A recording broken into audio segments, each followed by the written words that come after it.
got together that 4th of July day. That's when the land you're standing on became the U.S. of A. United we will stand, but divided we fall. One nation under God says it all.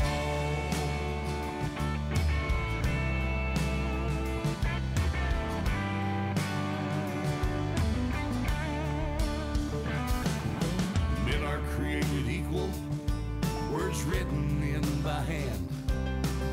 They all stand to fight when a cry for freedom rings. Freedom isn't free, it comes with a cost. One nation under God says it all. One nation under God says it all. This whole world's changing, it's changing every day. For the land of the free and the home of the brave. Stand up everybody, stand proud and tall. One nation under God says it all. One nation. Good evening and welcome to IITW Radio. Did I say it slow enough tonight? They've been busting my chops about saying IITW. Sounds like I'm saying You did one good. I. I'm proud of you. Okay. Well, I got to welcome Linda, Bryson, Gerald, and Debbie right off the bat. I'll get to the rest of you guys in a little bit. Tonight is a special show that we got lined up for you. You guys have been reading the articles and stuff that I wrote about the firefighter that was in need of help. I think his mic's a little bit loud, or is it my headphones? I think it's your headphones. Yeah, there we go. Okay. See, we're right. You're wrong. Now I know why my ex-wife didn't like hearing me. I don't like hearing myself. Anyways, tonight I got Mr. Melvin Asher on the show with us. How you doing tonight, Melvin? Fine. How are you doing? Well, you're not out fighting fires or Not rescuing anybody tonight. Not right at the second, no. Okay. If he has to bail on us, it's because he gets a call. He's a volunteer firefighter with Pomona Park for how many years? 19? 19 years, yeah. And you've been a fire volunteer for 25, right? Yeah. From Holy crap. what I did in Cincinnati before I moved down here, did 6 years up there, and then came down here and joined up down here. How do you do a job for that long? For you guys get what, $4 or $8 a call? Well, if you're a combat firefighter, you get $8 a call if you're a volunteer. It's just the love of the job, you know, getting out and helping people and giving your part back to the community. You guys are crazy. I'll tell you that right now. You guys run up to cars that are on fire. I've seen you run up to cars that are, most people haul butt the other way. You guys run right up there, and doesn't that scare you to death when you got to run up there to a fire or something? Well, or do you even think about it? Really don't even think about it. I've had law enforcement tell me that many times. You know, they say you guys aren't right. You know, everybody's running out of a burning house. You're kicking in the door and running in. Yeah, I'm running the other way. I've Me got too. the easy job. I get to stand back with a camera and take you guys to action shots and stuff. But that's, I mean, you guys get burnt, you get cut. And the statistics that I've read say that, like, most of the firefighters die of either stroke, heat exhaustion, or heart attack. Yeah. That's got to be rough. Yeah, that's the statistics are pretty high on that. You know, we get that information all the time through one of the firefighter magazines and what have you, and they talk about that all the time on how they're fine and what have you, get done with a call, get back to the station, and get back to the station or get back to their house and what have you, and drop over from a heart attack. So explain to the audience exactly what it takes to become a volunteer. Well, you put an application in with the whichever station you'd like to get up with, and they'll send the application in to the county, and they run the application through a process. They do a background check statewide, and nationwide also, to make sure everything's good with you. You know, there's no little nasties in your background. And once you get on the station, the county will actually send you to school, get your first responder training and your basic firefighter training, and they do also have classes for the fire too, which is a little more in depth with the firefighting. And if you're actually going to try to do this for a career, a lot of people go to the fire too if you're going to try to do that.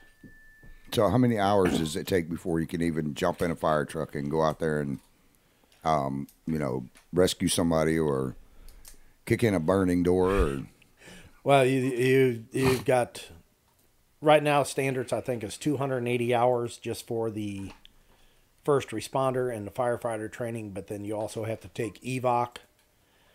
You have to be cleared at the station by your station chief or his officers to be able to drive the apparatus. And there's quite a few hours involved in it. A lot of people don't realize how much training actually is involved with all of this. Now, does the state pay for that, or do you guys pay for it out of your pocket? The county pays for that. Okay. Because I've heard some of the volunteers say that, there's some classes they have to take that have to come out of their own pocket. And well, there are some things, if they want to extend their horizon and what have you, they can take paramedic classes, EMT classes, and sometimes they do have to pay for this out of pocket unless the station itself is going to sponsor them. So now you guys do all this, and volunteer means volunteer. You're not getting paid for it. I mean, you get a subsidy check of what, $4 a call? $8 a call. Or $8. It's an incentive pay to help pay for fuel and whatever that's used going to the station and getting apparatus and whatever like that. Now, some of the people don't know, and I didn't know this, until after years of being around you guys, but if a fire lasts for 4 or 5 days, that's considered one call. So you're only making $8 for one call for 4 or 5 days. Well, usually if we go out on a call, they'll shut the system down for the night and they'll close the CAD on that and they'll repage. And every time they repage, then, that adds up to that $8, but it's whether we're out there for 45 minutes on a medical call or 6 hours on an auto accident, it doesn't matter. That pay rate sucks, though. I mean, Elizabeth wrote in and she said, God bless you and your family from another fire family. People do not understand the sacrifice. And that's something I know from not only seeing you, but other firefighters on Christmas Eve. It doesn't matter what it is. I mean, it could be your kid's birthday party or whatever, but when that call goes off, you guys are out the door. Yep. I mean, today we were up there in an interview with First Coast News. Alex came down and interviewed you. And as soon as you left there, I went across the street to Subway, and all of a sudden, you said you were going to go home and get something to eat because we were all starving. We've been there since, 9 o'clock in the morning? Yeah, something like that, yeah. And then it's 1:30 in the afternoon, and you were going to go get something to eat and see your wife at home, and all of a sudden, I see you take off, and then 30 seconds later, I hear your siren going, and you're back on the road. Yeah, we got called out for a medical emergency. So you guys do a lot of sacrifices for this little bit of pay. So why do you do it? I mean, well, like I said, it's to help the community. It's the way that I can give back the best way I know how. Yeah. You've been on, we've had some funny calls, and then there's some that's, I've been out on calls where you guys go out there and it winds up being gas cramps. Oh, yeah. Somebody got a big fart bubble build up inside of them, and then you guys got to go out. And then I remember one call, I don't know if you were there or not, but the guy just passed gas, and he was like, it was, and he's like, I'm feeling much better now. I don't think I need to go to the hospital. Yeah. Go to help him up out of the chair, and there let it loose, and say, oh, okay, I've got room now. Yeah, so you can't the really cramps went away. But then there's the other calls, like we were talking today about Levi. Oh, yes. He was, for you people listening that don't know the story of Levi, Levi was, I believe, 16 months old when lightning hit the side of his trailer. It was 14 or 16 months old, something right around in that area. It's been so long ago since that's happened. Yeah, and he was getting burned to death in his crib. I mean, I remember seeing, you know, the mattress was foaming up. You guys busted in, you know, you had to go in there. Instead of just saying that, you know, the fire's too much, I can't go in there, I'm going to die. You guys were rushing the thing and pulled him out of the crib. And he got burnt 90-something% of his body, I believe. Yeah, I can't remember what the percentage on his burns were. I know that his mother got severely burned just trying to get him out of the crib.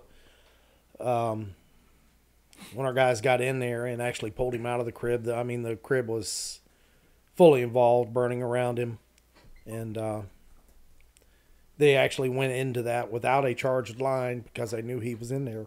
Yeah, the mother does know that, you know, I talk about Levi, so there's no HEPA stuff involved here. So for you people that are going, no, you can't talk about that. Yes, I can. But Levi's a little trooper. I mean, and he just turned, I think, 13. Yeah.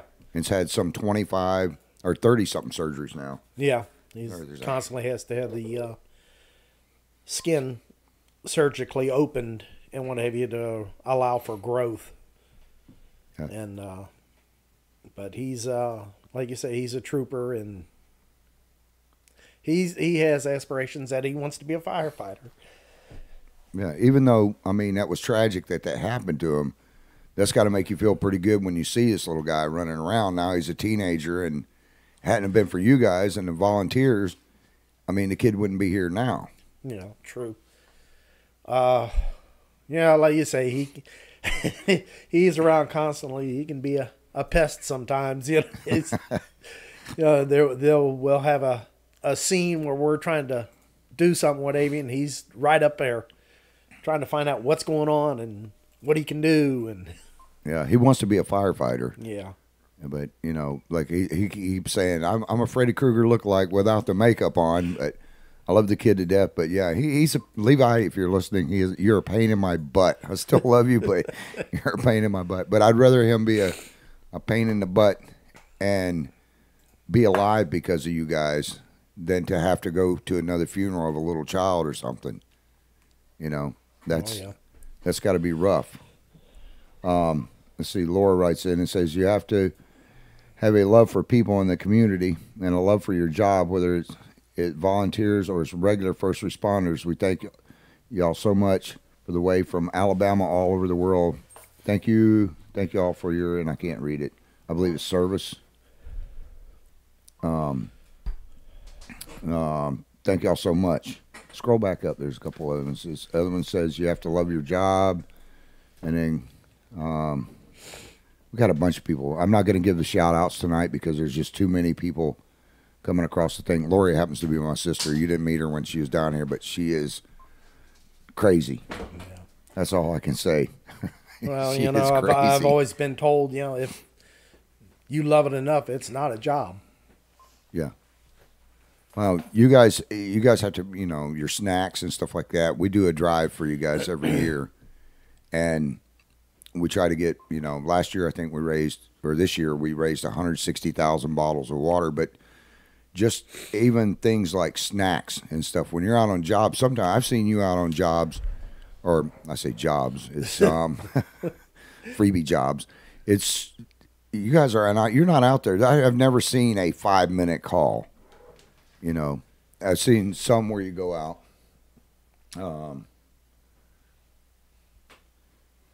Okay, yeah, that was a good question. Somebody wrote in, has there ever been a time when you thought about quitting? Not really. No, I can't ever think of a time where I've actually even considered it. Yeah. Joyce writes in and said, the people in Pomona Park love you, Mel.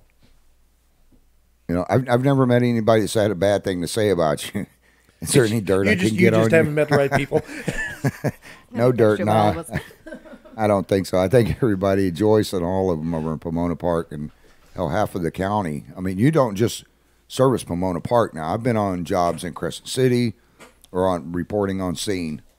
That's what I should say. It's on scene. Yeah. But I've been on scene. We're down in Crescent City, I mean, you were in the fires down in Georgetown, Willaca. I've seen you quite a few times. So you jump in whenever there's a call. You're not just in Pomona Park. You're south end of Putnam County. Well, we do mutual aid for Satsuma, Crescent City, Willaca, Georgetown, and it's the same way with them. If we have something like that, the dispatch will put out multiple fire companies because they know that right now they have to have that. Volunteers are so hard to find anymore. It's not funny. It's just hard trying to get anybody in there to do this. Once they find out, they think, oh, yeah, I can go become a fireman and spray water on the fire. But until they find out what kind of training is involved in this, it kind of scares the hell out of them at that point, and they back off. Well, it's not just a training. You guys are nuts. Not only you have to have a love for people, you got to be crazy in the head. I've seen you guys, and I've seen you do this before, too. You will go into a house where there's flames lapping up around these propane tanks and stuff. And it doesn't even, I mean, do you guys even think about that stuff when you're going in? Because I'm sitting there with a camera going, holy crap. There's this huge-ass tank sitting there, and I'm not getting near it. And you guys are walking by it, and, it's like, that thing's going to blow. I've been out on one where you and the twins. Joe and Jeff. Those guys screw with me all the time. If you guys have never met, these two guys are identical twins, and I think they've swapped shirts on me because I've interviewed one of them before and taken pictures, and I go, well, how was it? Oh, that wasn't me. It was my brother. I go and ask the other one across the parking lot. Oh, no, that was him over there. They screw with me all the time. But you guys go in, and there's so much. Even I remember on one fire I was on, there was a can of Raid or a Final Net hairspray that blew out the freaking window right past me, and you guys are walking like it's nothing. I mean, we've had projectiles before. We've walked up to houses to extinguish a fire, and somebody would be a gun enthusiast, and they've got a huge metal cabinet in there with about 40,000 rounds in it, and all these bullets are going off, and things like that. And we've run into that situation many times. And like you say, we know what it's going to take. It's like you say, the propane tanks. We know what kind of heat it's going to take to breach this tank, to make it explode. And if we feel it's unsafe, believe me, we will get away from it. Yeah, I remember you were mentioning the bullets. I remember over in, I think it was Willaca a few years ago. There was a fire over there, and all of a sudden you could hear the bullets, singing right through it, and you hear a couple of them hitting things, and I'm bailing for the ground. And every one of you guys, instead of running like I did the opposite way, you guys were right in there. Well, then, you have to remember, when a bullet is set off by heat like that, it doesn't have near the capacity that it normally does being shot out of a gun. The lead, they're going off and the leads are flying, but won't come out with enough power to actually do any serious injury. Any injury to me is serious. I'm just not the one that wants to take a bullet in the butt. Yeah. Well, that's why we wear the helmets. Yeah, I'm going to have to get me one of those helmets, I guess. Christopher Davis just joined in. You got a bunch of comments coming in thanking you. I see all these little hearts and these thumbs up and stuff. This community loves you, Melvin. We appreciate you. Yeah, and the sacrifice that you give, you've run into some hard times before, and I don't want to get, if there's anything that you don't want to answer, if you get too upset, just let me know, and we'll shut the show down. I don't care. I don't care about the ratings. I do care, however, that you get, and you're not stuck in a situation that's bad. Recently, your business has taken a real bath because of the transporting and stuff that you've done, and it's nothing that you've done, but just the way times are, and people want cheaper, quicker, faster, so they go with different companies. But you just ran into some hard times with your mortgage, and well, it's not my company; it's a company that I work for. They're actually based there in Palatka, And like you say, we do medical transports, but we're on-call drivers. And like I said, there's been changes and what have you, and we're just not getting called out like we normally do. And you know, a lot of people have asked me, say, well, why don't you quit this job? You know, go find another job. And with my knee problems and whatever like that, I can't do it. You know, there's just no physical way that I can stand at a regular job for long periods of time. Jolie says, hey guys, so thankful for all you do.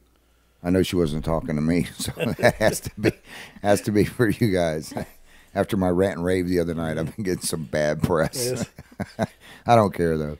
But you know, everybody falls on hard time. I've never met anybody that hasn't gone through life, and that's what life is about. It's a roller coaster. Things are up one day, next day they're down.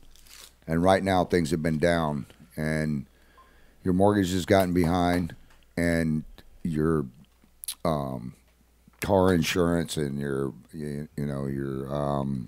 property taxes and stuff like that. Yeah. I understand there. I've been there quite a few times myself in life, and I know that our readers have as well, and our listeners. I don't think any of them are Donald Trump or any of these rich people, but even Donald Trump went bankrupt, you know. Yeah. But he's ever, you know, the rich people have never fallen on times like we do, but yet through all this, you still show up at the fire station, and you're still out there doing it. And for you people that have read the story, I've been on several fires, and me and Melvin were talking about it today. And for you that don't believe that I ran my crazy ass through a fire and Melvin had to hose me away out of there. You remember that day? Oh yeah. I got like you said, he was moving like a crackhead with a pocket full of drugs, and the cops were after him. That's pretty much the best description I've ever heard. But yeah, he was the fire was coming up pretty hot, and what a lot of people don't realize is when these palmettos burn, they put out an oil which is highly flammable. So the more the palmetto that burns, the more this oil comes out, the hotter it burns, and it's just a chain reaction, and it gets up quick and gets hot real quick. Well, the crazy thing is, I do it when I go out there. It's not just to show our readers and our listeners that, you know, hey, I'm crazy or anything like that, or hey, there's a fire here. But my coverage has always been, and my standpoint from it is, people see these trucks driving down the road, and they drive by the station, and they're like, oh, they're pretty trucks. Oh, these guys aren't really doing anything. They never see the person inside of the truck, only that the truck's flying past them. And hell, a lot of you people that don't move out of the way, do me a favor, take and get your ass over onto the dirt so these guys can go by. I've seen you in trucks going down 17, and people just don't get over. Yeah. And we run into that problem, and there's a world of difference between us and the police. You know, people see the blue lights and they scatter, but there's a lot of them that don't pay attention to the red and amber coming off an ambulance or a fire truck, and it makes it difficult getting to a scene sometimes when it's something that you have to get to quickly. well, my thing when I get out there, and Christopher Davis from Station 5 says hello. Oh, how about them Tigers? God almighty. I thought I was going to get away from it one time. I'll tell you what, the thing that I liked about the Tigers is their coach, which I felt a whole lot better about us getting our butts handed to us. Not to get off the subject here, Melvin, but the guy got on TV and on national TV. He would not let it ride, and they kept trying to switch him over, but he kept thanking God and giving him all the credit for it the whole time. So, but we're going to get you guys next year. Don't worry about it, Christopher. It's a flip-flop thing. Our team just got whipped. But Brian just joined. He's another one of the firefighters. But when I go out there to cover this thing, people think it's, you know, it's to just get the news out, and it's not. My perspective of it is they see you guys going down the road. They don't move the hell out of the way. They don't really see who's in the truck. And, of course, a lot of times you guys have so much gear on that even out there you can't tell who's who. But to show exactly what you guys, the men and women of the volunteer fire departments, whether it's Putnam County or Clay or Johns, St. Duval, any of them, is to show that you guys, what you go through and the heat coming off of those things. But on this particular fire in Crescent City, I had gone around it where the fire had already burnt a path through pretty good. And I went through this clearing in this field and came up over, and there's a couple little brush spots, so I wanted to get some good shots of that. And then there was a little bigger fire, and I went through that, and I figured I'll just walk down the road. Well, while I'm walking down the road, Melvin and them, you guys have been watching where I walked in at. Yeah. And the fire turned on me. The wind switched around, and it flipped back around, and it started coming up from behind me and on both sides of me. And the hole was closing in on the road, and there was a T there. And then I'm running for this thing, like I said, like a crackhead with a pocket full of crack rocks and hauling ass from the cops. And I get to the clearing, and it looked like the way it was coming in, it was closing in faster than I could run. And all of a sudden, I see all this water. And I've never been so happy to see water in my whole life. But Melvin, when I cut through that little opening, Melvin's sitting there. I mean, I got soaked, but he was putting out a fan spray on it that was wide enough to knock the flames down. I didn't get one hair burn on my body, but I ran right through the opening that he had provided. And here he sits up on top of this tanker, or not a tanker, it's a brush truck, I guess, with his water can. He goes, I knew you'd be out this way. It's the only spot I had left to go, but he knew which way the fire was going to burn. I don't know how you guys do it, but how do you know when that thing's going to switch around? I mean, I'm in there, and the only thing I can hear is the cracking like firecrackers coming at me. We don't. We just try to keep track of which way the winds are traveling and what have you, and you just keep close tabs on that, especially, like you say, when you're out in the woods and you're fighting these brush fires. And that is something that we do to help forestry, because we really are not out there to fight brush fires. We're there to do structural protection. But we get out there and do what we can to keep this away from the structures. It's like you say, that fire down there that lasted 4 days, off and on. We have been paged out multiple times to it. We did not lose one life or one structure. Oh, I remember there was I don't know if you remember, because it's been a few years ago. If you're like me, I lose my memory on everything except for what my kids torture me at. But that there was one house that was painted blue back in the woods, and it had so much brush growing up against it. And I remember one of you guys telling me, I remember hearing it on the radio come through, because I keep my scanner on my side. And I remember hearing you guys saying there's a house back here, and there was houses all around, but that one was sitting by itself. And I remember watching you guys come in on this fire, go through the fire, and get to that one house to save it. I don't know how you guys did it. There was so much brush growing up against it, but it was because it was an old man that lived back there. And you guys were able to save that house. And how in the hell you did it, I'll never know. Well, put enough water on anything, it'll go out. Yeah, but I mean, you guys stood there, and there was guys out there with, you guys had a loader pushing the dirt away from it and trying to build a fire break, and then you had guys out there with shovels and stuff, and out there pulling poison oak and poison ivy out, like you were out there doing a landscaping job on this thing. Yeah, well, the further the brush is away from, like you say, the forestry comes in and cuts that fire break, which is our roads in and out, and what keeps a lot of it away. And like I said, we're out there to assist those guys, because brush fires really aren't our forte. Yeah, we're trained in them. The extinguishment of everything and how these fires are going to travel and how things are going to burn and all that. But our main thing is for structural protection. To protect the houses that is out there. And it just so happened that one was right in the middle of everything, so we had to get out there and protect it. Yeah, I'm not going to say I was scared, because I wasn't. When I was running down through there, I didn't have time to be afraid. I'm not going to say I striped my drawers either, because I might have. I don't remember. I was just trying to get out of there. Jolene writes in and says, Tammy and Travis, you guys serve our community just as much with the info you put out for us as much as volunteers do by saving our lives and property. I love you, Jolene, but I got to disagree with you on that one. Thank you very much for the compliment, but it's the readers like you guys, Jolie, that help out and do the stuff that allow us to go out and do that allow me and Tammy and our staff to go out and do what we do to bring in the recognition for these guys and gals. And, you know, the getting back to this falling on hard times and stuff, I mean, you didn't come to me and ask for help.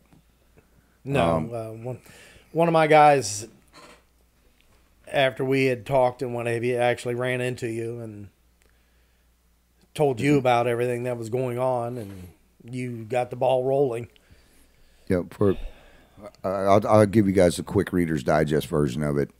I was driving down the road and through San Mateo, and my son had called me up, who's 18 years old, and he had to take his buddy to physical therapy. And he said, "Dad, can you stop and get me a bag of chips and something to drink?" And I said, "Son, I don't have enough time. I've got a bunch of stuff I'm doing today." And he goes, "Dad, come on. I don't have time to fix anything when I get home from school. You know the food sucks there at the school." And he goes, "I didn't eat lunch. Just can you do that?" And I said, let's see. Okay. I said, "Well, son, I don't know.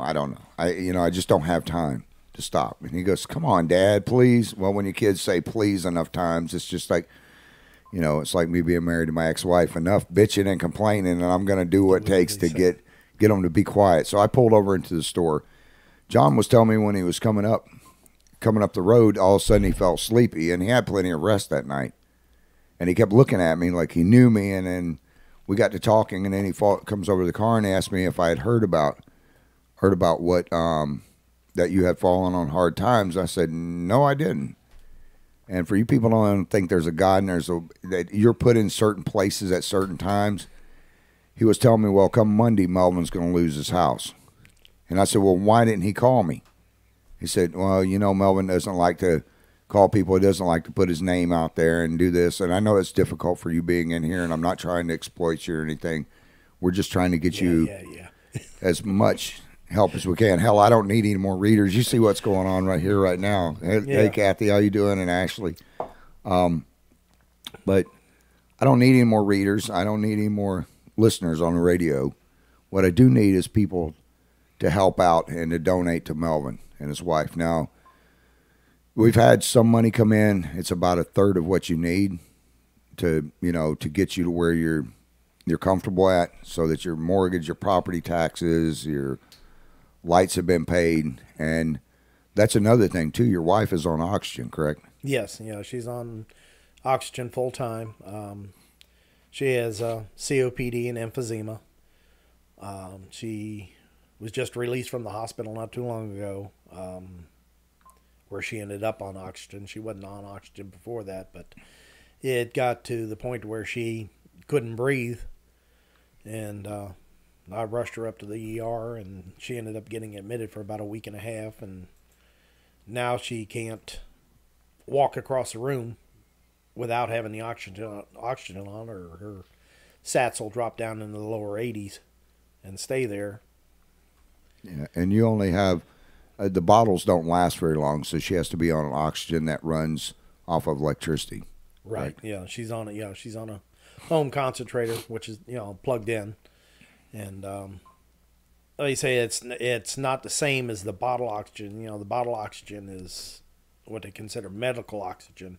It's pure, but the concentrator, it does what it says. It's kind of pulling the outside air, running it through a filter and concentrating it and getting to where you need it.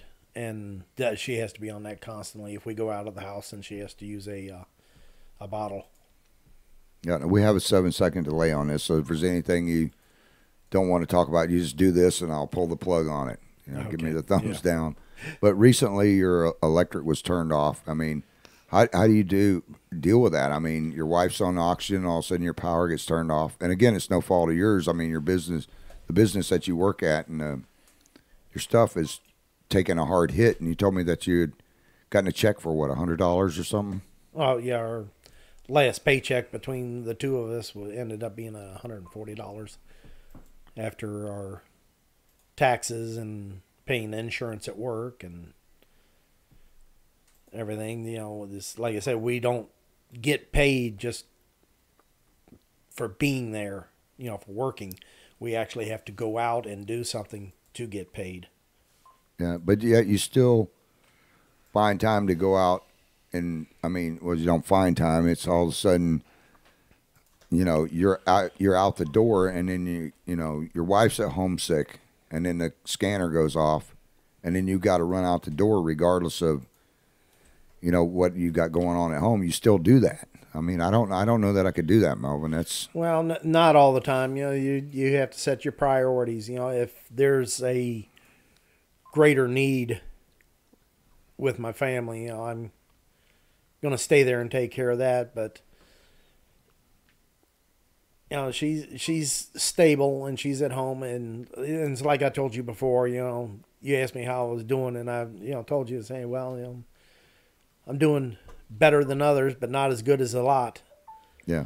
And there's a lot of people out there, you know, it's like that little thing that I had put together today, read to you Yeah, about being between, you know, when you're hurting and you can't get up, the smoke's too thick to breathe. yeah. If you You're got that basically thing, having the worst day of your life. yeah. If you got that thing, if you don't mind reading it, or if it's too much for you, I can read it off. But I want you people to listen to this. And I asked him a question a little while ago. Why do you do what you do? And today he got me. You got me choked up there. And I even the guy from First Coast, he cut the camera because you got him choked up. And it's here, I'll let you read this. And like, I can't read it, man. I don't want to get choked up. But this is why the volunteers do what they do. It's a good explanation, and I guarantee it matches a lot of people. It says, why are we born with innocence as we grow? We are cursed with a question, why are we here? Is it all just chaos, or do we have a purpose? I was one of the lucky ones that I found the answers to that question. The curse was lifted and replaced with the gift of the certainty of why I am here, because I knew you were scared, when you were hurt, when you're at the wrong place at the wrong time and the smoke was too thick to breathe, and it hurts too much to move, or it looks like you may lose someone you love, and when it's your turn to have the worst day of your life, I will be here to be the first one to help them. Help. I'm here to stand between you and the chaos. I am a first responder. That is my purpose. And just remember, we will always be just a phone call away. See, she's even getting choked up. I know, me too. Good God I Almighty. wasn't there. That's why I had you do it. I couldn't make it through it. But that's why they do That's it. I good. mean, they're Amen. first responders, and they'll always be there. And that's, you know, you've been there for the community so much, and now that you're going through hard times, I hope the community and I hope you people listening will get the word out so that we can help Melvin out. And I know it's hard on you, Melvin, being in here, and and having to do the First Coast interviews and just having your story get out there. But there's no shame in, in needing help. I mean, hell, all of us do at some point or another. But we love you, brother, and we stand behind you on what you do. Is the screen now? I know it's going up a ways and stuff, but there's a lot of people telling you that they love you and thank you so much for your service. And I got to give them to you. I've been out there and I've seen what you do. And you people that have never seen Melvin in action, let me tell you, he's crazy. Well, like I said earlier today, it's not me. It's a group effort. We all work together to help one another to do what we need to do out there. It's like you were talking about with the fires. If there's a fire down in Crescent City, you're going to have Georgetown, Satsuma, Pomona Park going to help them. Yeah. And the same way with our community, all these other units are going to come to us, these other stations, to help. Nancy wrote in and said, Nancy Thomas said, Melvin helps everyone in the community. It's time this community helps him back. And you're absolutely right, Nancy. The other night I got onto a kind of a rant and rave because I was in the studio and I was sitting in my office in here in the studio, and I had the keyboard.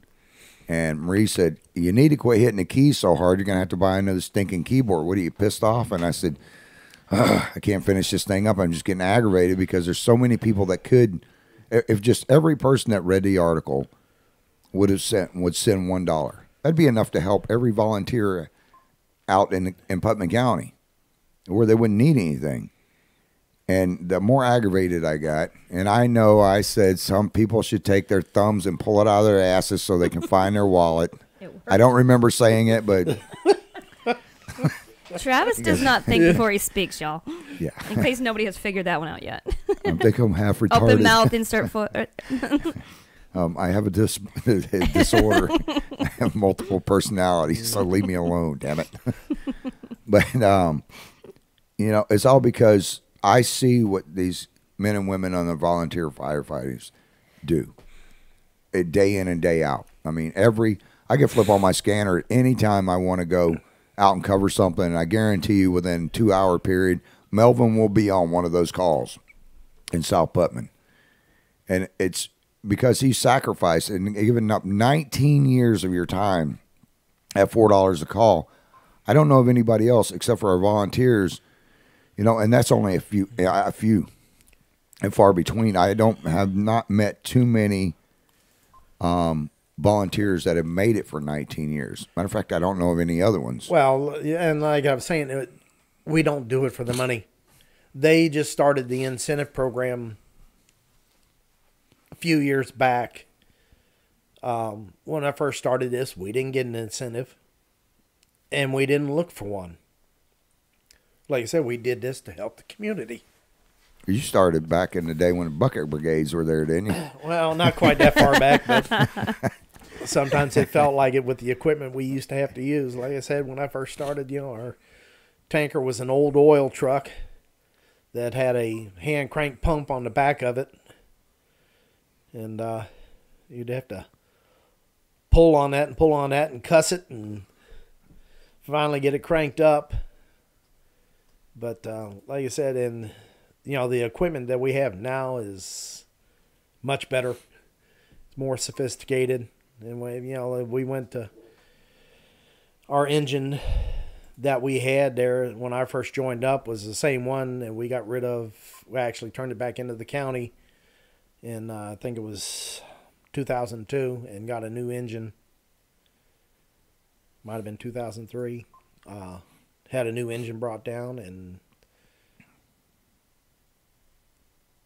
once again, we actually, because there was so much difference in these trucks and what we had for an interior office, we actually had to knock the wall down, move it back 12 feet, and rebuild the office to be able to even fit this new engine in there. And like I said, there's been a lot of improvement over the equipment and whatever over the years, improvement in the training. Now, you also have some health issues yourself. I mean, your knees are bad. I know the day when we were out there, and if you're not comfortable to talk about it, let me know. But your knees are bad, and you have a hard time standing, and I know you're in a lot of pain. But yet, a lot of people would say, screw it, my knees are killing me, and they use that as an excuse. But you still hopped in that truck today, even after I saw you, and I could tell you were in pain with your knees, but you still hopped in that truck and flying down the road just to go rescue and do another call. Well, like I said, there was somebody in need. And, right. I try not to let the pain rule my life. Yep. I don't know how you do it, Melvin. I mean, I really don't. I'm in pain. I bitch and complain, more, but your knees are killing you, and you still take an aspirin and go back at it. Find the strength to go out and do that stuff. So we've had a lot of people that have donated. I got to say hi to Kathy, Fox, Emily, and Tammy, because I just saw their names pop up there out of the corner of my eye. But you got a lot of people supporting you, but there's a lot more that could be, helping out. But the ones that have given right now, they've asked me how you're doing and if there's any updates. Fill us in on where we're at right now. Well, at this point, we have received enough money that we stopped the foreclosure on the house. And like you say, that's it. That we're at that point where we've been able to pay a few minor bills that we have, to get things taken care of, but there's still a lot of big issues going on and that we still have to take care of. You know, and on top of all this, then your car breaks down, the tire blows out, and then so you're basically carless now. But at least the wolves are back away for a short period on the house. But I mean, it's still, for you people listening, he is not out of the woods. There's only been, what is the total now? Do you want me to show it? Put it up?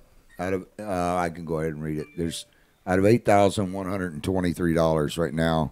There's only been, I say only, but that's still a lot of money. $3,057. So we still have a long way to go to get to this $8,000 mark. And the $8,000 mark is not going to make him rich. That's all that's going to do is catch him up to where he needs to be. And if any of you guys want to help out with Melvin, I mean, please go to the GoFundMe account or go right down there to the station. You guys have a lockbox. Yeah, we have. Well, our mailbox is a locking box. You know, because we do get information in there that doesn't need to get out to the public. So, we made sure that there was a lock. Nancy locking mailbox. Nancy wrote in and said, "What size tires? I have tires." It's a 215 60R16.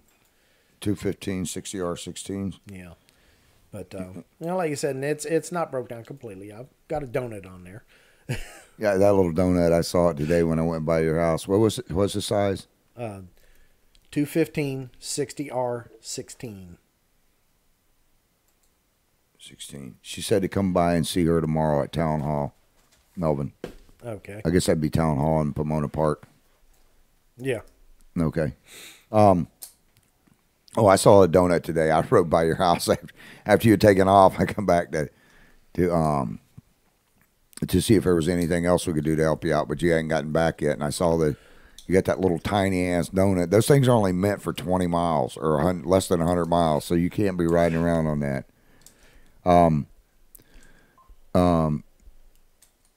The next thing is, if you guys want to help Melvin out, I know you had said today, and I don't like, bringing all this up, but I do want to see you get help, you and your wife.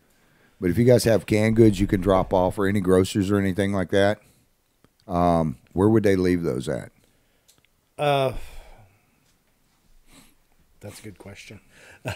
I'll tell you what, you guys call me up and I'll make sure I come pick them up for you. Yes, call the office number at 386-244-8117, 386-244-8117, and we'll make sure they get to Melvin. Yeah. Like you say, because we never know when we're going to be at the station, how long we're going to be at the station, or how long I'm going to be at home, or sometimes it's a little hard to pin me down. Yeah, I found that out. I invite all our listeners to go to their neighbors and collect all their change and bring all the change in, because everybody's got spare change sitting around. You and I were just looking at today, we grabbed a whole bunch off the counter. We didn't even realize we had it. It was just sitting there. And just grabbing the swipe off the counter, we had about $4 in change. If everybody would grab up their spare change and bring it, imagine how much that would be. Well, in all fairness, $1.05 of that was from the one kid at 17 that had... No, that was already taken out. Okay. No, that was our spare change. Yeah, and you got some gals listening. There was a 17-year-old that walked up and gave me William and said, all I have is $1.05. And that was in that change I handed you today, Melvin. Yeah. Mm-hmm. And that was all he had. He just, he's like, I get paid on Friday. I can give him some more on Friday, but this is all I got. And so when I saw him later on, I said, so what were you going to spend $1.05 on? And he goes, well, I was going to get me a drink at school, but he goes, I'd rather go to him because he needs a lot more. And little turd got me choked up when he said that, because it's not often that you see a 16, 17-year-old kid that's willing to give up anything. They always want to buy that pair of pants that hangs down past their butt, and this kid doesn't do that, And then you had the one couple that came over, and the guy went into his truck after they gave was $30, and that was in part of the money I handed you today. Yeah. And the guy went back in his truck and dug for change and was digging in his pocket that's why there was pennies in there, Melvin, because he had gotten, he said, this is all the pennies. I mean, his wife goes, this is your cigarette money? And he goes, yeah, but I can go without smoking. So You know, it's people like that. And that right there, I can tell you, that is a tough choice for people. Yeah. Because, cigarettes is just as addicting as drugs. Yeah. So, but, if you guys and gals want to help out, I mean, I don't like the fact that we send money overseas. That's never been, if you guys listen to my political shows or what's pissing me off, I don't believe in that. I believe that we have to take care of what is at home first and in our neighborhoods. And Melvin has given 19 years of his life up for this community, and it's time for us to give back. And there's no shame in that. Everybody needs help from time to time. And for what I've seen you out doing, Melvin, on the road and everything, God love you, man. I don't think I could do it for that many years. I mean, maybe 1 year or 2 years. But what did Ashley say? She said, I forgot to call this morning. I will call tomorrow. And today is my birthday. Oh, happy birthday, Ashley. Happy birthday.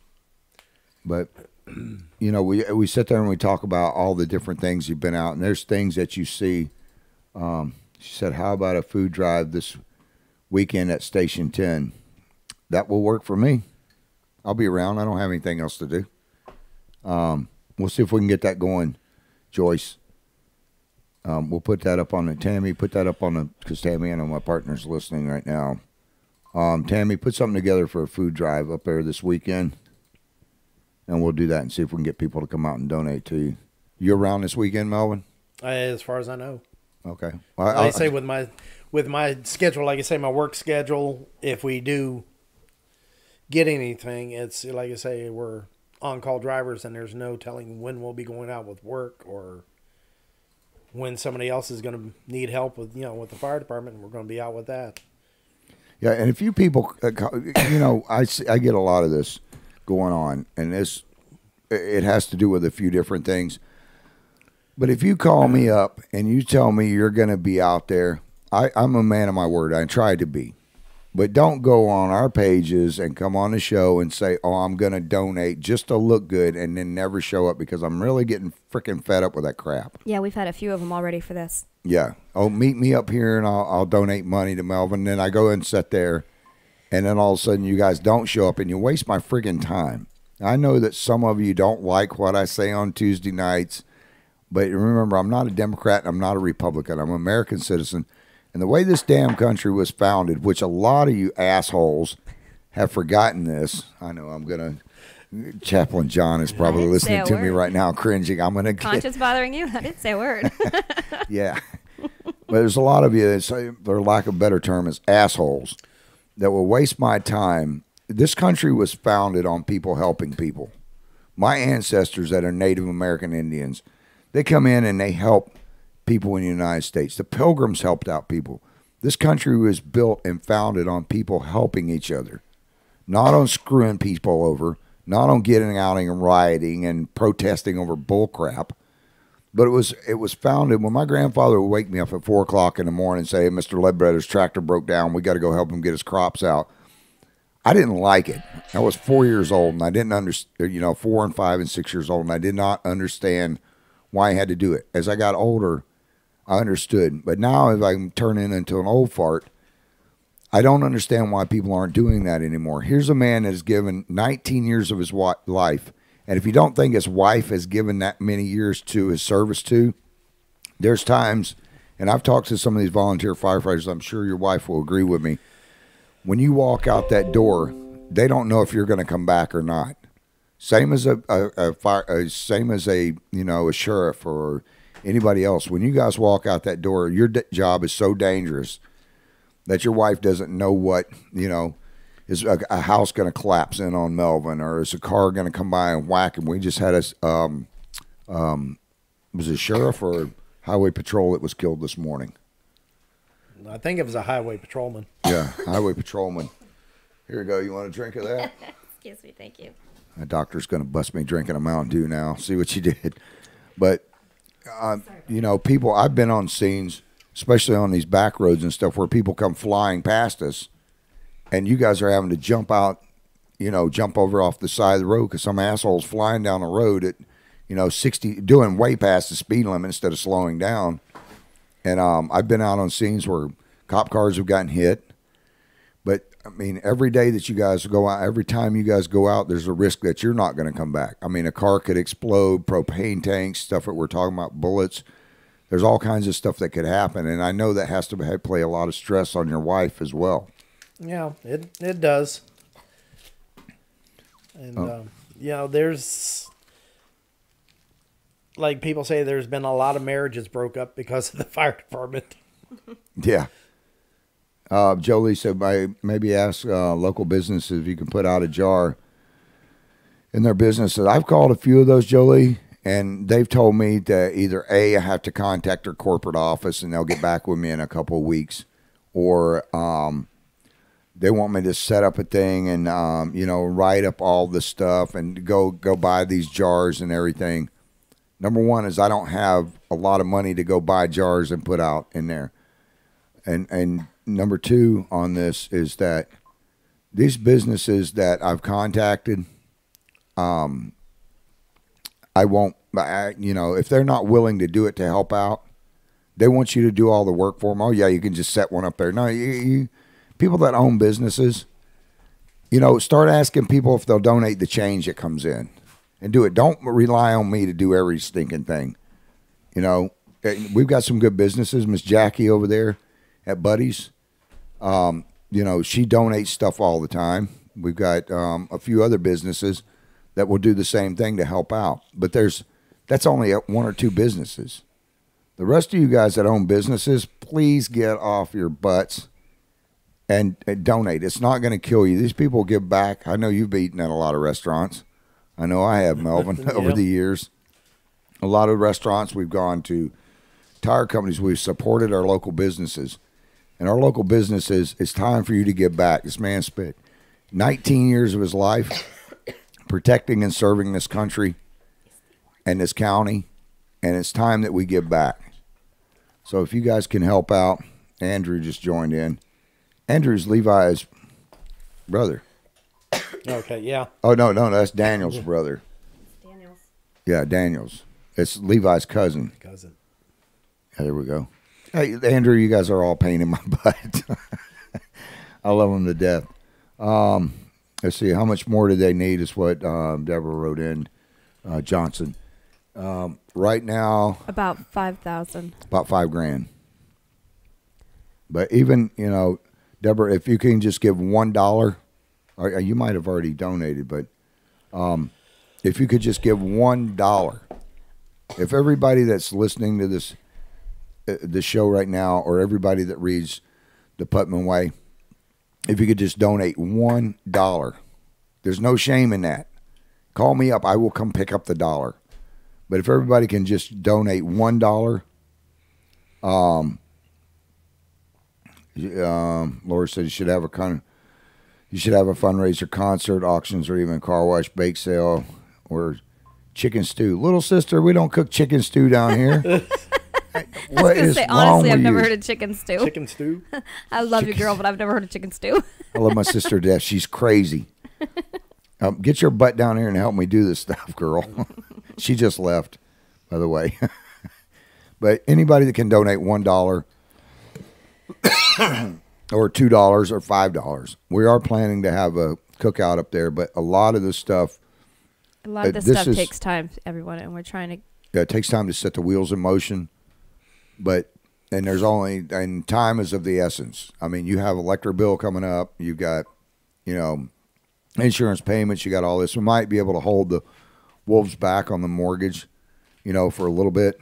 But you still have to get the check for the next one. What is the address at the drop-off donations again? It's located in the comments. I'm going to post it right back underneath. It's under the comments, Deborah, but we'll jump it in. I'm going to post it right back in. Where exactly is that mailbox there? 109 Worcester. Is it right up on? It's right across the street from the fire department. Okay, the mailbox is right across the street from the fire department. When you guys go into Pomona Park, if you're the kangaroo, and I think Melvin's about to have to take off.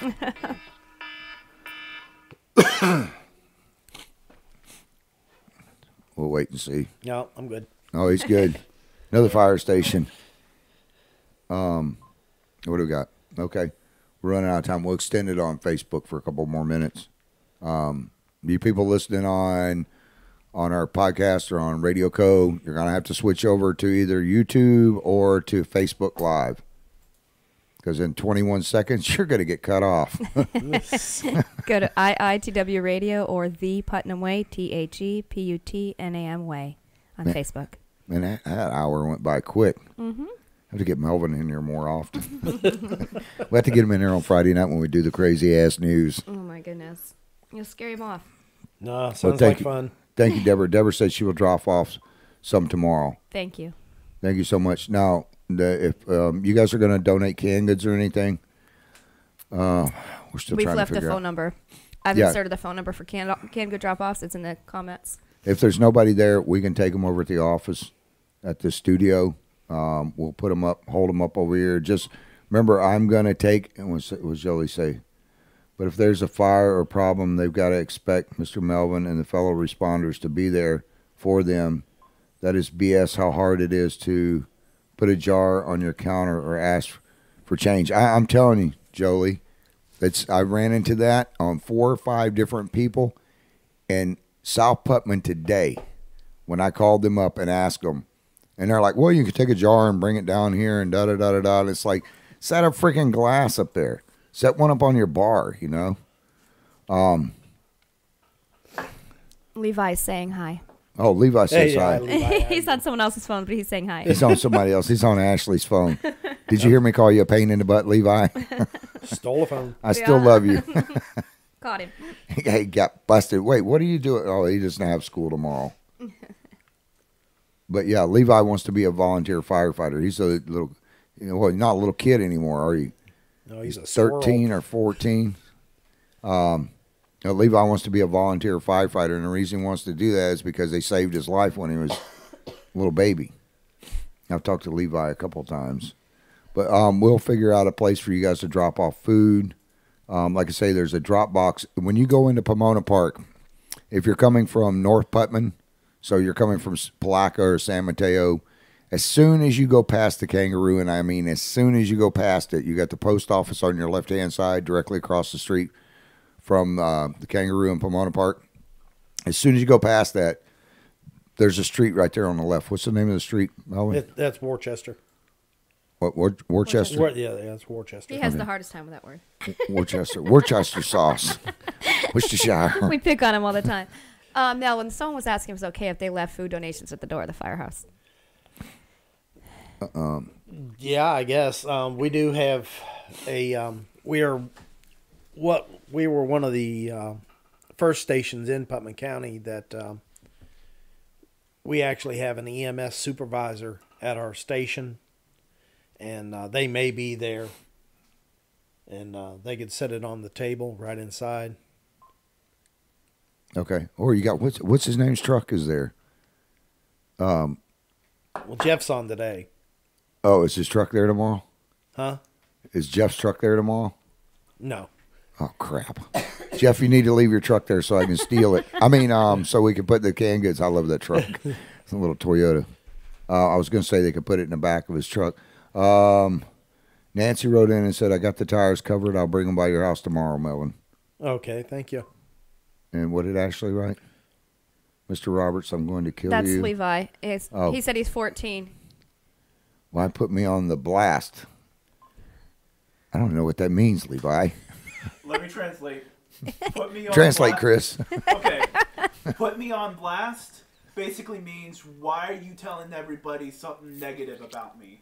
Oh, I'm not talking negative about you. No, we hadn't said anything negative. Yeah, that's what. Like, why you put me on blast? Why you say that about me? Okay. Because I'll be doing it, you better see. That's for my day. Take that, Levi. That's funny. Levi, you know you're still my favorite. So quit that. Levi is a good kid. And talk to me normal. Good God. He only speaks English. I don't know this terminology. It's Gibberish. Levi, don't worry. I'm going to get you on and blast you on the air one night.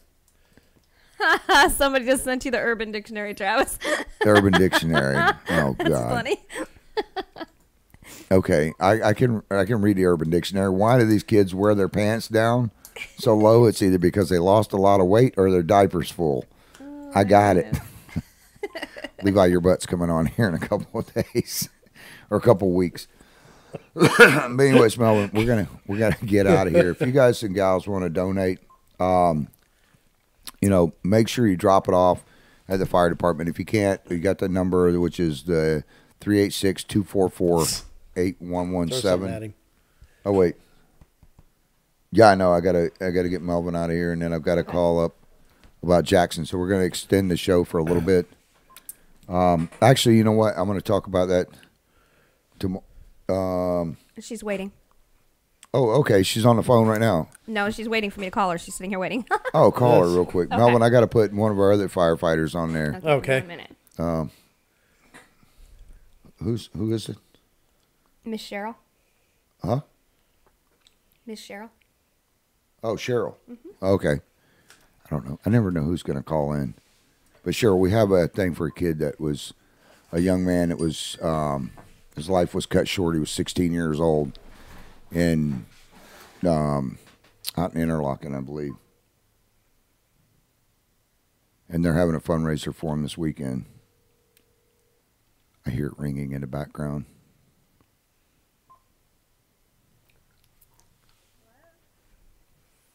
Are you there? Hey, Travis. Hello. How you doing, Cheryl? Pretty good. So you got a fundraiser going this weekend. We got Melvin in the studio. You know Melvin, don't you? Yep. Hey, Melvin. How you doing? All right. How you been? We're in Pretty here good. Pretty good. We're giving Melvin a hard time. I shouldn't, because if I were getting a wreck or something, he's going to take his time getting there. Oh, he's SOB. He's laying there in the road good. Kick him. No, I'm just joking. I don't think Melvin could ever do Kick that. him while he's down, huh, Melvin? No, I don't think I could do that. Not even to Travis. Cheryl would. I told her husband was crazy today on the phone and on the air the other night, because he's like you. You guys are the best firefighters I've ever met in my life, but both of you are crazy. You've got a fundraiser going on for Jackson, the young man that was tragically killed in a car accident because 2 deer ran out in front of him. You got that going on this weekend? Yes, sir. We're doing a smoked chicken dinner. You'll get the chicken, and then you'll have your choice of 2 sides. We'll have corn, green beans, and macaroni and cheese. We also are having a couple raffles. We had a lady in the community, Miss Kim Davis, donate a beautiful homemade quilt that we will be raffling off. The tickets are $2 each, 3 for $5 or 6 for $10. We will be there from 10 a.m. to 3 p.m. and it's open to everybody. We have Stephen Middlebrook providing music. So we hope we have a pretty good turnout. Where's this going to be at? It will be at TMT Automotive in Interlaken, Florida. The address is 1117 State Road 20, Interlaken. It is next to the Dollar General there on Highway 20 at the red light where the Hitchcock's is. Okay. Do they need to call up and get prepay for the meals, or? They do not have to prepay for the meals. We will be serving there, and they'll be able to eat there, but we'll also have to-go containers that they can take it to go. Okay, I need 3 of them. Reserve me 3. Your husband's cooking, right? Yes, James is cooking. Oh, good. I need 3 of them for myself. You want 3 of them? Yeah, do you want one? For yourself. 3 for you, yes. Yeah, no, the 3 are for me. Anybody else want some? Yeah. Yeah. Hey, I'll pick you one up too, Melvin. You want one? 3 are for me. I need 1 for Marie. I need 1 for Melvin and his wife. So that's 3, 4, 5, 6. I was going to say, wait a minute. You 6. can't add Matt. Yeah, 6. Yes, 6, please. Yeah, mark me down for 6. Nope. I'll drive out and get them. Unless you guys deliver. No, we're not delivering them. I thought I He's was a your mess. I'm friend. gonna be busy that day. He's a mess. I thought I was your friend, though. No. I love you to death, Travis, but I'm not driving to Satsuma. You left me on a road out in the middle of nowhere one time. In that fire up in Putnam, Hey, in North Putnam. you said you knew how to get out of there. You left me. In my defense, you said you knew how to get out of there. You said it's just right down the road. It's like 3 miles. When I got back, she was laughing. Don't worry. She did hand me a bottle of water, so I was good with it. Now, you know I love you, deaf Cheryl, you and your husband. Okay, I'll be out there on Saturday, probably about 2 o'clock. I'm going to do this drive with Okay, Melvin sounds over here. good. Yes. And Sounds good. okay, and this is for the young man that was 16 that It's for Jackson Geralman. He was in a single car accident the 24th of November. Early in the morning, he was traveling westbound on Old Gainesville Highway.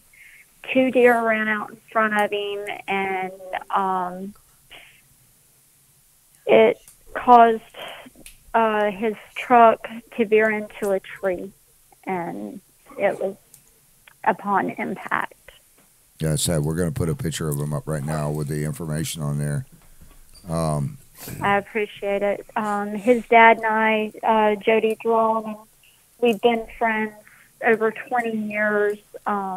Jamie, mine and James's daughter, has been friends with Jackson since first grade. They grew up together. Yeah, that So sucks. this hit really close to home for us. Yeah, that's so sad. I've got a son that's just turned 18, and I've lost a kid myself, and that's one of the toughest things in the world. Yes. And now this fundraiser's going for funeral expenses and stuff like that, correct? And to help the family out. Yes, this is going to help Jody with funeral expenses and whatever other expenses that he has. Okay. Well, I'll be out there, and you people listening, that we've got his picture up on the screen now, man. What a good-looking young man. That sucks. I hate seeing life taken, and that's what you guys, yourself, and as well as Melvin, you're the chief out at which station? West Putnam Volunteer Fire Department. I'm in between Interlochen and Hawthorne. It's a little community called Johnson. Yeah, I see you out on stuff all the time. And I also, not only am I the chief there, but I also volunteer with the Florida Forest Service whenever they have major incidents. I go out and I provide rehab, which is water, snacks, and stuff like that to the forestry guys. Yeah, I know you do a great service, and thank you so much for what you do for the, the community, the county, and for all the residents that that live here. I mean, for a little tiny thing, you do a lot. Well, that's only a few of the hats that I wear. Oh, I know. I see you running around all over the place. But thank you so much for your service, and we'll make sure we get this up. And for you guys and gals that are listening, her husband, he has a huge smoker, and this guy should just quit his job with the forestry and with the volunteer firefighters and start cooking for me. If I win the lotto, I'm hiring your husband to be my personal chef. I'll get cooked chicken every day. Yeah, it's an old propane tank that it's, I would say at least guessing, I'm not up to date on the sizes of the LP tanks, but it's one of the larger LP tanks, like a commercial LP tank, and it is on a fifth wheel trailer. That thing is huge. It is huge, and we can do 80 pounds of meat. Well, I know we can do 80 pounds of chicken leg quarters at a time. Wow. So That's a lot. He also, when I talked to James, Olga just joined in. I got to say hi to Olga. When I talked to James a few days ago, James said he was willing to come down and do. We're going to try to get something locked up to do a benefit for Melvin as well. As far as Yes. he said he was going to smoke Yes. some chicken and stuff. I asked him if that Yes, was I legal. talked to my firefighters tonight because we had our weekly meeting/training, and I was talking to them tonight, and they're all on board with, they said, let us get through the benefit for Jackson, and then, we would start planning for Melvin. Yeah, I think we're going to try to set it up for the week, not this coming weekend, but the weekend after. I don't know how that fits into you guys' schedule. Um, But 2 if not, weeks. we'll get it figured out. 2 weeks. Yes, it would be 2 weeks because of James's work schedule. Okay. It would be 2 weeks from this Saturday. So that means I got to wait 2 more weeks to get James's chicken? That sucks.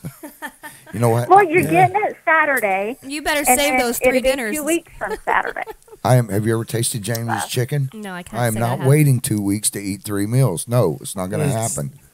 That stuff's addicting. We'll It's just like you crack. we'll cut you off a chunk and put it in baggies in the freezer so you have some every night. It's like chicken crack. Oh, have you had his ribs? I haven't because I'm allergic to pork. Tell him to throw some beef Oh. on there. Yeah, get Travis beef ribs. He'll pay extra. Okay. Well, for for Thanksgiving, we smoked turkey. It was the first time we had tried turkey, and oh my Lord, that was. I think it was better than the chicken. Don't tell me that. I'm already salivating So- right now. I was gonna I say, you need need a some napkin, napkins. Travis? Yeah. And then at Christmas we done, or no, Thanksgiving, because Christmas I wasn't feeling good. So, but at Thanksgiving we done ham on the smoker, and it was delicious. For you people that are out of county and can't make it, nah, you're missing James's chicken. It's well worth the drive. Oh, you could drive over from Tampa. I'd take it back and freeze it. We actually have people that drive from Cross City area and the other side of Gainesville whenever we do the benefits for the station, the fundraisers for the station. If they see it on Facebook, they'll drive from over there just to come get James's chicken. I don't blame them. Hell, it makes your tongue want to slap the backside of your brain. But, all right, well, cool. We'll let you get off here. I know you got kids and stuff to take care of, Miss Cheryl. And I will see you out there Saturday. Don't forget I need 5 plates. I got you wrote down. I got a note in my notebook. So, Okay. but I appreciate everything, and like I said, we'll get together, after Saturday and start working on Melvin's fundraiser. Okay, now where's that at? That's at 117 State Road 20 in Interlaken. It's 1117 State Road 20 in Interlaken, Florida. If you're going west on 20 out of Palaca, it'd be the first red light when you get into Interlaken. You'll turn left. It'd be like you're going into the Dollar General parking lot, but as soon as you turn left, TMT is right there immediately to the right. Tom Williams is the owner, and he has, offered up his location for us to be able to do this. Oh, cool beans. And the plates are running how much? And tell them what they get again. They're $5. Okay, and what comes The with plates that? are $5, and that's that'd be the chicken. Your choice of 2 sides. Like I said, we'll have corn, green beans, and macaroni and cheese, and bread, like a roll. So Can I buy extra? we'll also have some sodas and stuff for like 50 cents. Do you have Mountain Dew? I'll have Mountain Dew for you, Travis. Oh, God, thank you. And for my cardiologist, I'm just joking. Oh, yeah, right? Now, the sides, if I wanted to buy extra sides, can you buy extra sides, or is No, it but you just got a what fire comes hose in big enough for that the... fire he just put in. I'm sure we could work something out for the extra side. Well, I mean, for people that say they come out and they want extra green beans, or is it what comes on the portions there? The portions are pretty good size. We use a pretty good size serving spoon, so you get a pretty good portion of the sides. Let's put it this way: we've never had anybody come back hungry. You haven't seen me To when I complain. eat your husband's chicken, have you? Because I'm usually down the road by then. The last time I had it Well, over, I'm just saying, nobody's ever come back and complained about our portion size. the so. last time I had it over at Triangle Park, when I think it was GE or something he was smoking for. It was a couple of years ago. I got home, I was cussing myself out because I said I should have bought 2 or 3 plates. This time I'm not making that mistake. So, Yep. all right, girl, Miss Cheryl. It was the Blueberry Festival, wasn't it? Oh yeah, that's right. It was Blueberry Festival. The Bostwick Blueberry Festival, because I think that's the last one we done because it's just too hot to do it. Well, no, we done it. We done one 4th of July in Interlaken. That was a Blueberry And- Festival. Yeah, Blueberry Festival's last time we saw you, but the last one that we done was in Interlaken, and it was the Interlaken 4th of July Festival.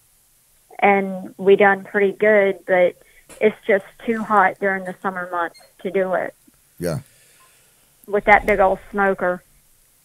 All right, Miss Cheryl. Well, we'll get the word out for you, and I know you got a lot to get done tonight, and your husband's probably just getting home, so we'll let you get off the line. Thank you so much for your service to the community, and we'll get enough people. Not a problem, and thank you for everything you do for us volunteers. There, you're very welcome. So, all right, well, you have a good evening. And I look forward to talking to you more. Okay. Hey, tell your husband I said hello. We love him. I can't wait to get behind another bulldozer where he's going through a forest fire. I'll tell him. Okay. Y'all have a good one, and y'all be safe on your way home. All right. You too, Miss Cheryl. To Miss Cheryl. Good night. Bye-bye. Jennifer, Levi's dad, or Levi's dad. I was going to getting say, late. wait a minute now. You better get it right. I'm so sorry, Jennifer. She's not a transgender, so but Jennifer's Levi's mom said, I just wanted to drop a line and let Melvin know he has always been one of Levi's favorites, people from the fire station. Mm-hmm.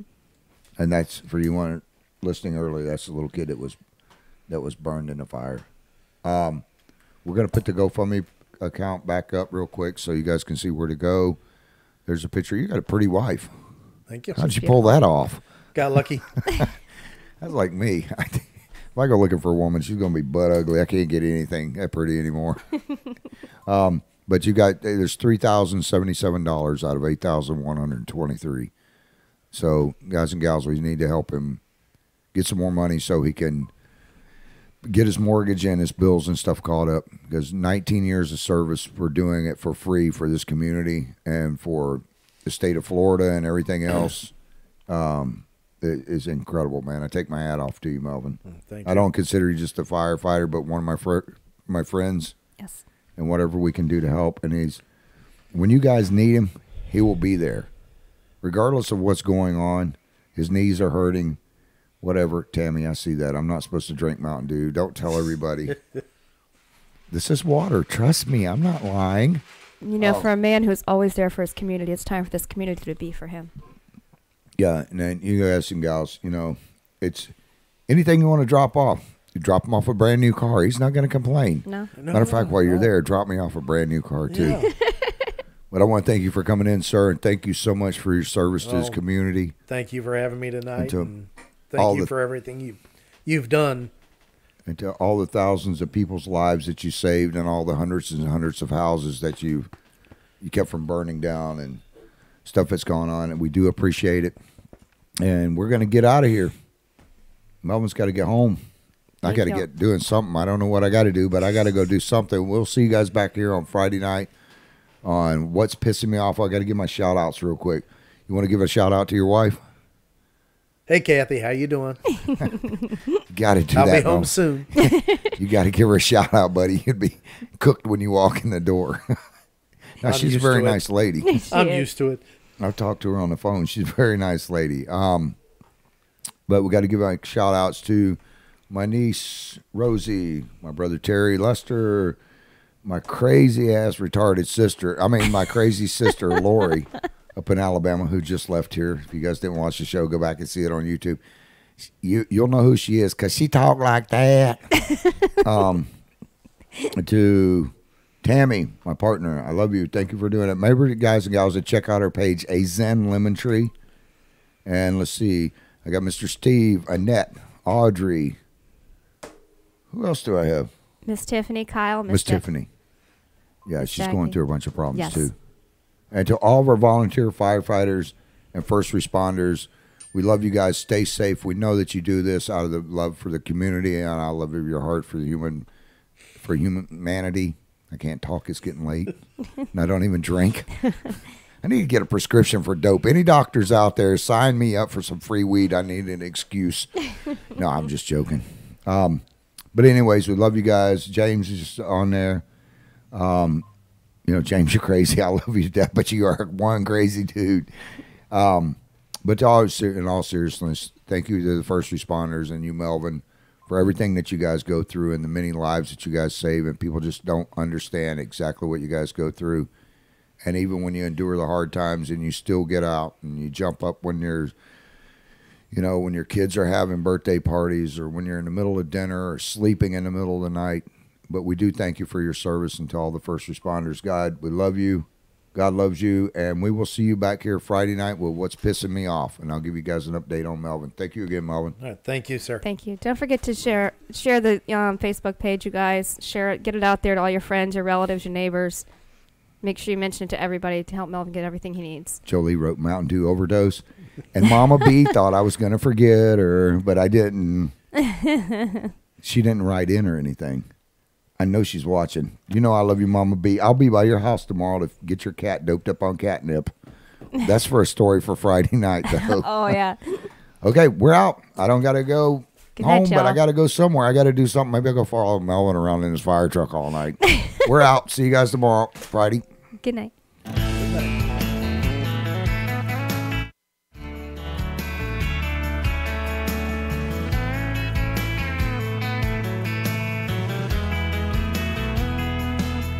See the guitar in the corner, it's the one I learned to play on. Believe me or not, it's been That's Austin Neal closing out the show. Make sure you check out our sponsors as they scroll by on the page as we end the show. But listen to the song. It is Kick Butt. Carolina a couple times, but there's that one trip that takes me back in time. On a plane ride to a foreign land, a journey had begun to a different time with my old man, watching the more dogs run, telling stories and comparing battle scars. Well, they're always among us, brothers in arms.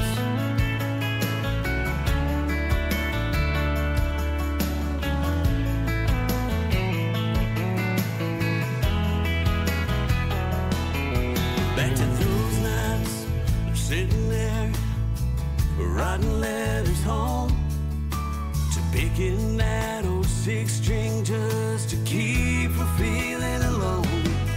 Seen some tough times, some crying eyes, but never quit on me. Been through hell and back, even brought us back to where our hearts need to be. On a plane ride to a foreign land, a journey had begun. Different time with my old man, watching the more dogs run.